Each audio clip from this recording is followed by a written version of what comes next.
പ്രമുഖ ചലച്ചിത്ര നടൻ മേഘനാഥൻ അന്തരിച്ചു. 60 വയസ്സായിരുന്നു.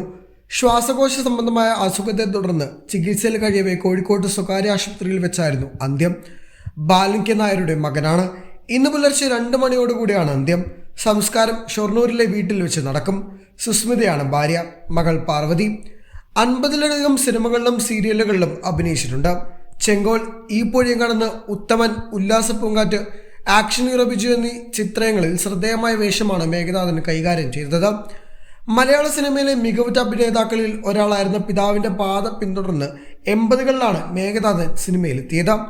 തിരുവനന്തപുരത്തായിരുന്നു മേഘനാഥന്റെ ജനനം. 2 സഹോദരിമാരും സഹോദരനുമാണ് അദ്ദേഹത്തിനുള്ളത്. ചെന്നൈ, കോയമ്പത്തൂർ എന്നിവിടങ്ങളിൽ നിന്നായിരുന്നു അദ്ദേഹത്തിന്റെ പഠനം. ഓട്ടോമൊബൈൽ എഞ്ചിനീയറിംഗിൽ ഡിപ്ലോമ പൂർത്തിയാക്കിയിരുന്നു. ഇതിനുശേഷമാണ് സിനിമയിലേക്ക് കടന്നു വന്നത്.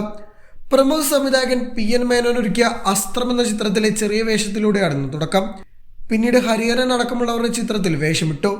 പഞ്ചാഗ്നി, നിയോഗം, ചമയം, ന്യൂസ് പേപ്പർ ബോയ്, മന്നാടിയർ പെണ്ണിന്, ചെങ്കോട്ട ചെക്കൻ, ഒരു മറവത്തൂർ കനവ്, വെള്ളിത്തിര, നേരറിയൻ CBI, വാസ്തവം എന്നിങ്ങനെ ഒട്ടേറെ സിനിമകളിൽ ചെറുതും വലുതുമായ കഥാപാത്രങ്ങളെ അദ്ദേഹം അവതരിപ്പിച്ചു. ജിത്തു ജോസഫ് സംവിധാനം ചെയ്ത കൂമൻ എന്ന ചിത്രത്തിലാണ് അവസാനമായി മേഘനാഥൻ അഭിനയിച്ചത്. കരിയറിന്റെ തുടക്കകാലത്ത് വില്ലന വേഷങ്ങളിലാണ് കൂടുതലായി തിളങ്ങിയതെങ്കിൽ അടുത്ത കാലത്തായി സ്വഭാവ നടൻ വേഷങ്ങളിലും അദ്ദേഹം തിളങ്ങിയിരുന്നു. ആക്ഷൻ ഹീറോ ബിജു എന്ന ചിത്രത്തിലെ വൈകാരികമായ അഭിനയത്തിന് പ്രശംസ അദ്ദേഹം നേടിയിരുന്നു.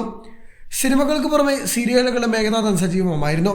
പറയാൻ ബാക്കി വെച്ചത്, സ്നേഹാഞ്ജലി, മേഘജീവിതം, സ്ത്രീത്വം, കഥയറിയാതെ, ധനുമാസ പെണ്ണ്, ചന്ദ്രേട്ടനും ശോഭേട്ടത്തിയും തുടങ്ങിയവയാണ് മേഘനാഥൻ അഭിനയിച്ച പ്രധാനപ്പെട്ട ചിത്രങ്ങൾ.